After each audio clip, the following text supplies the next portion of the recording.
ta'ala wabarakatuh. Alhamdulillah, alhamdulillahi rabbil alamin, wa bihi nasta'inu ala umuri dunya waddin. Wassalatu wassalamu ala asyrafil anbiya'i wal mursalin, sayyidina wa maulana Muhammadin wa ala alihi wa sahbihi ajma'in, amma ba'd. Qala Allah ta'ala fi kitabihil karim, a'udzu billahi minasyaitonir rajim. Bismillahirrahmanirrahim. Wal takum minkum ummatun yad'una ilal khair wa ya'muruna bil ma'ruf wa yanhauna 'anil munkar wa ulaika humul muflihun. Al-ayah. Shadaqallahul 'azim, shadaqallahul 'azim, shadaqallahul 'azim. Kaum muslimin rahimakumullah, di masa yang sekarang ini marilah kita senantiasa bersyukur atas apa yang telah diberikan kepada Allah, yakni nikmat-nikmat yang telah diberikannya kepada kita sekalian, wabil khusus nikmat kesehatan. Karena apa? Pada masa sekarang ini dunia dan khususnya kita di negara Indonesia sedang terjadi sebuah wabah, yakni virus corona. Alhamdulillahlah kepada kita semua yang diberi kesehatan atas penyakit tersebut. Semoga penyakit tersebut segera menjauh dan pergi, bahkan hilang dari dunia ini, wabil khusus di negara tercinta kita Indonesia. Amin, Allahumma amin. Kaum muslimin rahimakumullah, pada mukaddimah yang saya sampaikan pada awal tadi, yang saya bergarisbawahi adalah pada lafaz al-khair, yang mana makna al-khair tersebut memiliki makna kebaikan yang universal. Yang universal adalah kebaikan agama yang diturunkan oleh Allah Subhanahu wa taala melalui wahyu yang diberikan kepada nabi-nabi masing-masing agama.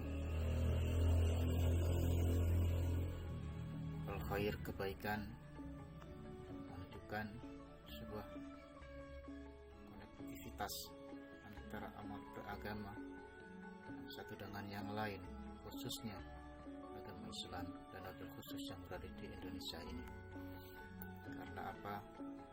Membangun kerukunan umat beragama sangatlah penting untuk membangun sebuah bangsa yang besar. Karena apa? Negara kita Indonesia tercinta adalah menjadi sebuah rujukan dari agama-agama Islam dan bahkan agama-agama non-Islam yang ada di muka bumi. Karena apa? Sebagai bukti dan nyata, Indonesia dapat melaksanakan kerukunan mulai dari hal yang terkecil sampai hal yang terbesar, yakni tentang keagamaan. Indonesia memiliki beberapa agama, namun 0,% terjadi konflik antar agama.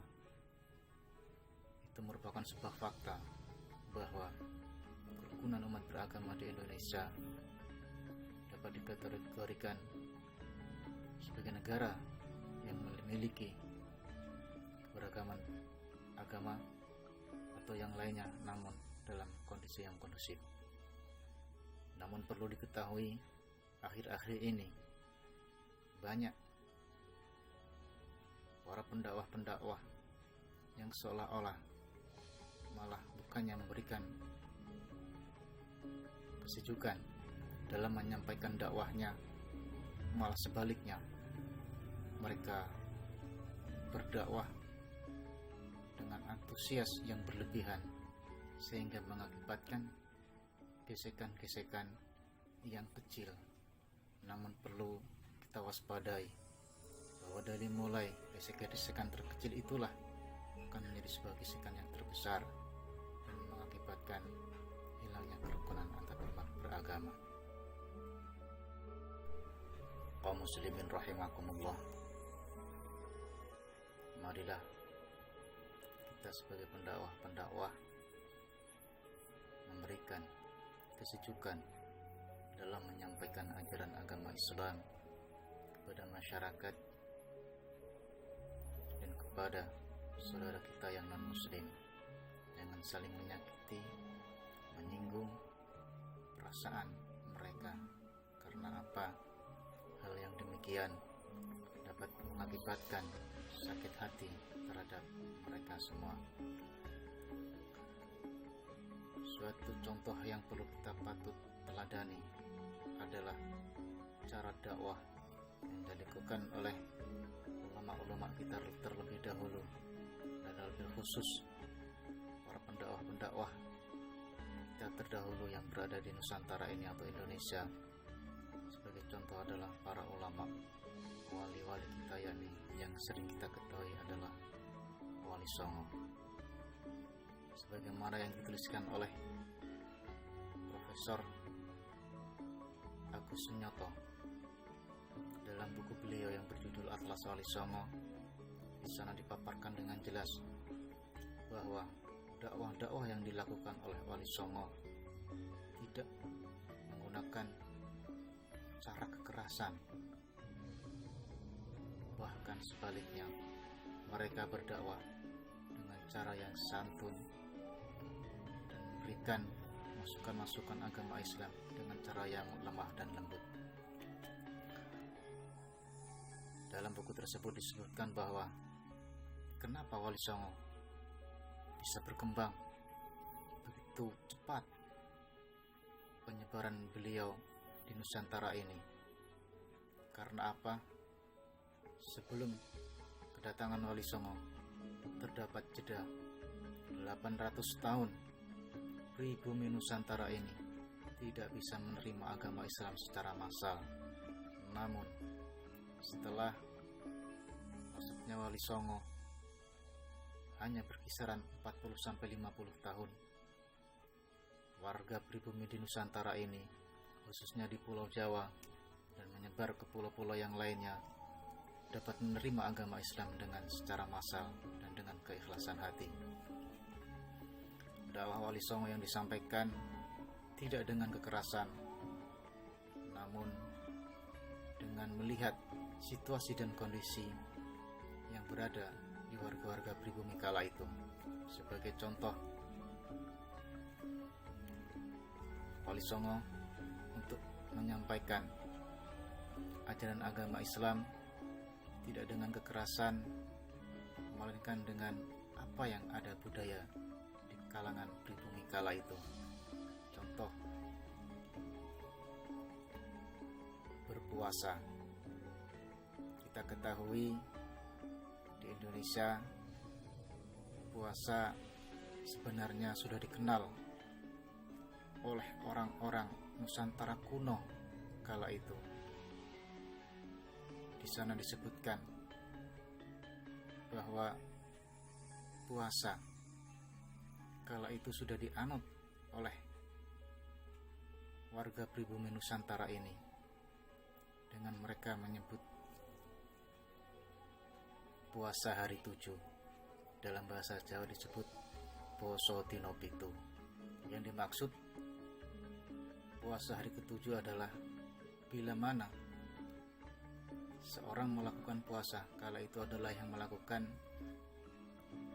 pribumi Nusantara melakukan puasa 2 hari, maka akan terhitung sama saja mereka berpuasa selama 7 hari. Apa puasa 7 hari tersebut? Di sana disebutkan puasa dina keloro dan puasa dina ke-5. Maka dengan intelijensi yang tinggi, Wali Songo langsung menangkap bahwasanya yang dimaksud itu adalah puasa Senin dan Kamis, sebagaimana yang disunahkan oleh Baginda Agung Muhammad Rasulullah SAW kita untuk melakukan puasa sunnah yang berupa Senin Kamis. Dalam penyebutannya pun Wali Songo menggunakan istilah-istilah lokal. Sebagaimana tadi yang sampaikan adalah contohnya puasa, Wali Songo tidak menggunakan istilah saum. Yang digunakan adalah istilah-istilah yang sudah ada, yakni upawasa atau hingga sekarang disebut dengan sebutan puasa atau poso bagi orang-orang Jawa. Kaum muslimin rahimakumullah, dari penjelasan saya tadi maka dapat kita ambil kesimpulan sebenarnya dakwah-dakwah yang paling jitu, yang paling mujarab adalah dakwah yang membawa kesejukan dalam keimanan di dalam hati, bukan sebaliknya dakwah-dakwah yang menjurus terhadap kekerasan baik secara zahir maupun batin. Kita sebagai penyuluh, marilah kita senantiasa menjaga kerukunan antar umat beragama, bahkan kerukunan dalam agama. Salah satu metode, maka gunakanlah dakwah yang sejuk dan menyejukkan hati. Kaum muslimin rahimakumullah, yang dapat kami sampaikan. Semoga kita selalu mendapat kesehatan dan limpahan nikmat dari Allah Subhanahu wa taala. Akhirul kalam, wallahu muwaffiq lil aqwamit thoriq. Wassalamualaikum warahmatullahi taala wabarakatuh.